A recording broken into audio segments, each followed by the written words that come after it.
What's good, YouTube? It's your boy Pharaoh, World Class Hustler. I know it's been a minute, and been out here, had to make a transition. Happy New Year to all you guys. I know I'm very late with the uploads. I told you guys I was supposed to be back, but I had to switch to another truck and everything else. You know, anybody that's truck drivers out there, you already understand what's going on out there. So what's understood doesn't need to be explained. I want to go ahead and talk about this NBA All-Star game that happened this past weekend. Adam Silver, the NBA commissioner, came out and said that the numbers, pretty much the NBA All-Star game was the lowest rating this year in history. And it's not a surprise because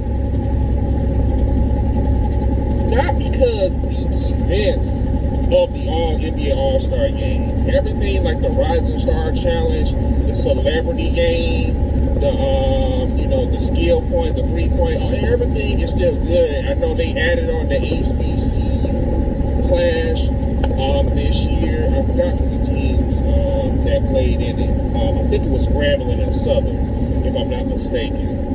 So it's not that, but one, it's all the social justice bullshit being advertised during the game. I mean, like, when is enough is enough. Okay, I understand the unarmed killing of black men from the police. You want to pander to the women, the LGBTQ. I mean, I understand. I mean, but basketball, people have to learn how to separate outer world things to sports. I remember when I was little, ESPN, they might have dog in it, but they never made those like the main topic of everything.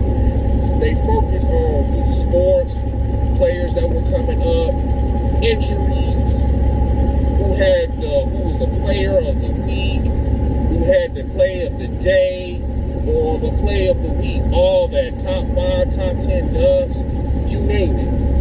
That's what the NBA is known for, you know. They give us great entertainment. They give us the root for our favorite team, our favorite player. And now the NBA, especially the All-Star game, has become this clusterfuck. Like, it kills me. For one, the dunk contest. I don't know why in hell a white boy, what's his name, Mac Chung or some shit like that, won the fucking dunk contest, and he from Philadelphia. Now, don't get me wrong, I watched the NBA, but this year I kinda got fucked up on people's roster.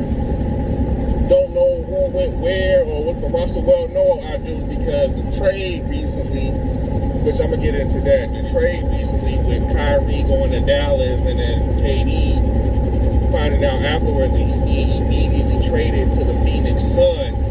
So now the Phoenix Suns now got a 3-headed monster. Well, technically 4 if you count DeAndre Ayton. So here we go with this bullshit again with these super teams. So my whole thing is the NBA All-Star game. The reason why I get the low ratings also is nobody plays defense.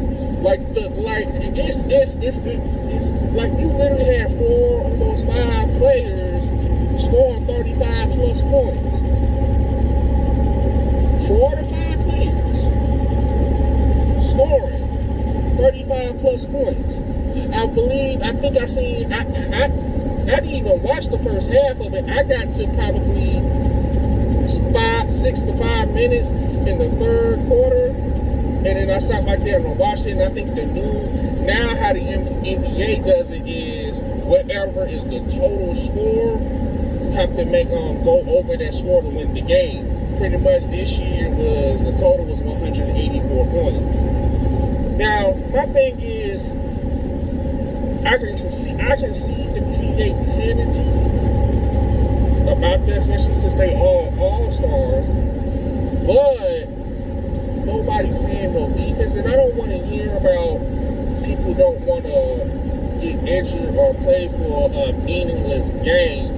Let me tell you guys something. The NBA All-Star Game is not a meaningless game.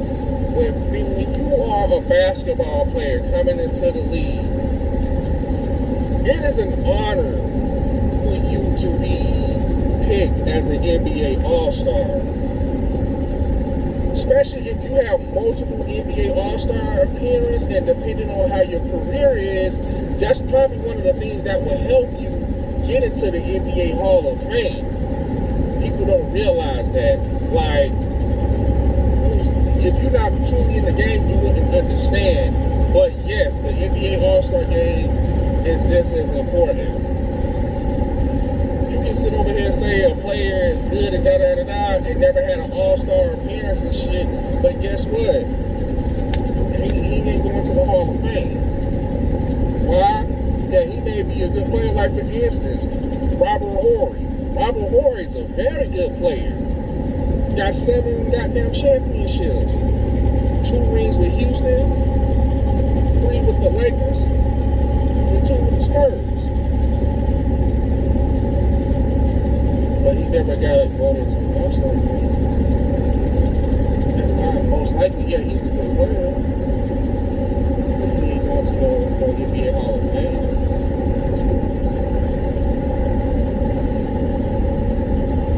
So that's just one of the other many examples. I can name more players, but that's just one of the many examples where people say it's a meaningless game. It's not a meaningless game. That's where when you're an all-star player, when I was growing up in the 90s, early 2000s, almost the 2010s, just in my opinion, the all-star game really, I think it died when Kobe's last year, the all-star in Toronto in 2016. I think that's when it really, really died. Like, when it was going on a decline, because you still at least had D Wade, Dirk Nowitzki, and them, they still tried to keep the game, like the pride alive. You play for pride most of the time, man, when you're playing in the NBA All-Star. Like, you're out there not only to have fun, but those players out there like to give it what they got. They play for the pride of the game. Like, I remember, and I can remember like it was yesterday when I watched it live, but I also watched it on the, ESPN Classic on YouTube. It was I think it was the 2001.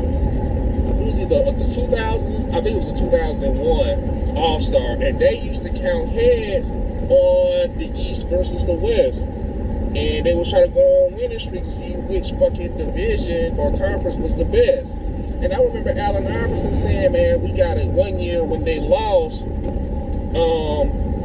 and they were saying we gotta get them back this year, y'all. They've been kicking our behinds. We gotta get them back this year. I believe that was the year when, who was it that shot that 3 and they actually won the game? It was a game winner. It was Stephon Marbury, but the game winner actually came a block by Dikembe Mutombo. I think when Kobe was trying to shoot his last shot inside and Dikembe Mutombo blocked it. Anybody that listens to this video, tell me what year that was. I want to say it was either 01 or 02. I know it was a 2000 because I remember Yao Ming first year. No, that wasn't Yao Ming, my bad. That was 02. I want to say the NBA All-Star was either 01. I'm aiming towards 01.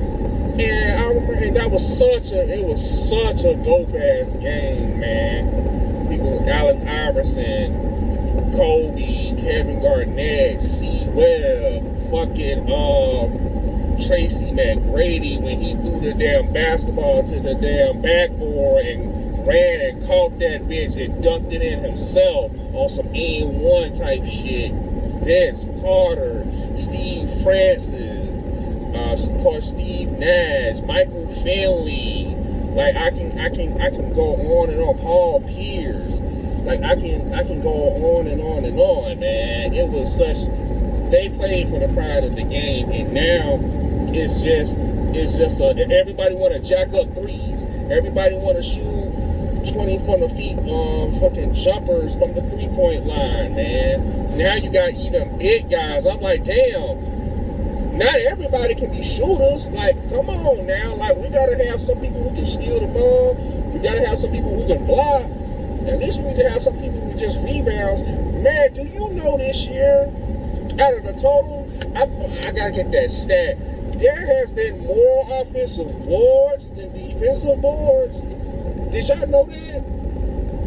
More offensive boards than defensive boards. That means that you motherfuckers are not getting a rebound like that, like y'all should. And that's crazy, man, because that's what's being lost in this game, man. It's too many people shooting threes. I think last month in January, I think you had back-to-back, I think like 4 or 5 nights of like 40-plus points on different scorers. Like, it was just some crazy numbers, some crazy statistics. I'm like, bro, it done came to where, bro, the shit is becoming unrealistic, and it's starting to become like, uninteresting, man. It really started to become uninteresting. My Lord's getting slurred today. My bad. It's been a long day. But people starting to be uninterested in that shit, man. So, if this shit don't change, man, I made a post. They might as well do away with the NBA All-Star game. You might as well. The ratings still going to be coming and get low.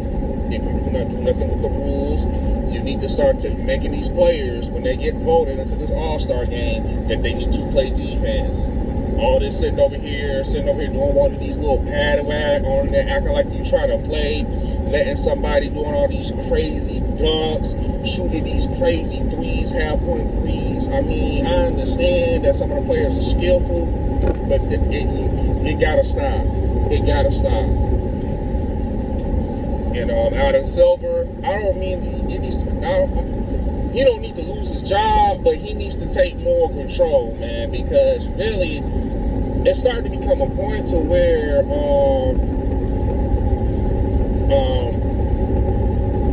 the ticket sales probably going to start running down too with some of these goddamn franchises, because it's just, the game is not the same. And also, you're starting to have a lot of international players taking over the game. And Mark Cuban did say this a couple of years ago, because Mark Cuban was known to develop international players. I mean, he the one that was the progenitor and the main force of drafting Dirk Nowitzki and Steve Nash. So he would know a few things, how to scout out international European players. And now he has a European star in Luka Doncic. So even though sometimes he gets on my nerve with trying to get all these goddamn foul calls when he shoots the ball, but that's neither here nor there. But yeah, I mean, got that Giannis Antetokounmpo from Milwaukee, Nikola Jokic, and the Denver Nuggets. Who else? You got the boy who just got drafted this year from Duke. I think he's an Italian immigrant. Paolo Banchero, who plays for the Orlando Magic. Yeah, pretty much all those. Pascal Siakam from the Toronto Raptors. Joel Embiid, of course. He's from Africa. I don't think he's Cameroonian. I think he's Tanzanian. One of the two, correctly. But I know he's from somewhere down in Africa. But yeah. Like, they really taking over this shit. So, Adam Silver needs to get a handle on this, man. Not everybody want to see the social justice warrior shit. Nobody also make people play defense. Not everybody want to see all these celebrities coming to games. T. Moran, which is John Moran's dad, sitting over here becoming always going viral on some crazy shit, especially the last incident with him and Shannon Sharp. And like that situation with him, he shouldn't even be nowhere in the vicinity of those players, like he was trying to fight, like running up on Dylan Brooks and shit. And then you had fucking Steven Adams come in and jump in. That should have never happened. But it did. But like I said, man, you need to do away with all that shit. Start having celebrities. I know you can't tell them they can't come to games or whatever, but stop putting the cameras on them talking about, hey, they're here. Unless these are starch down, like fans, like a Spike Lee, even though he gets on people's nerve. He's a diehard Knicks fan, or somebody like a Jack Nicholson who always sits in the same seat in the same spot at the Lakers game and got season tickets every fucking year. Those are the people that you could probably show. Not all these other stars that sitting over there, and then next thing you know, Bleacher Report or somebody else sitting over there, they did some dumb shit, and now you gotta sit over here and you gotta make apologize, or the franchise gotta sit over here and do something with the security and stuff. And it's just one big mess. So I'm like, I love the game, but y'all gotta do something about it, NBA. And peace out.